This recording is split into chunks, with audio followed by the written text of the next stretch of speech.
Saxby talked with him today.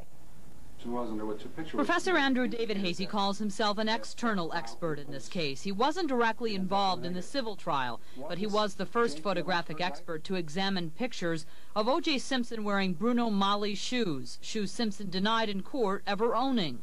The tread and size match a footprint found at the murder scene in June of 1994. The National Enquirer first printed one photo last year. David Hazy authenticated it, never expecting all the photos would become critical evidence. For better or for worse, I think this was a pretty important case in terms of the role that photography can play in a judicial case.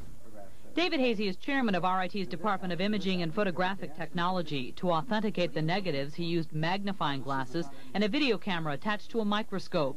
The Buffalo freelance photographer who took the pictures of Simpson brought the negatives here to David Hazy's lab after realizing he had them. This isn't the first time Professor David Hazy has done work like this. He also examined photographic evidence after the Kennedy assassination for the U.S. government, and he says experts in his field can play an important role in cases like Simpson's. You can't just rely on a lawyer or a judge holding up a negative like this and saying, oh, I think, you know, this looks like the film from my camera.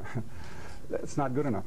Testimony at the civil trial was apparently good enough to convince the jury to find for the plaintiffs. Laura Saxby, News 10 NBC. Stay tuned for the NBC Nightly News. Tom Brokaw has more on today's civil trial development.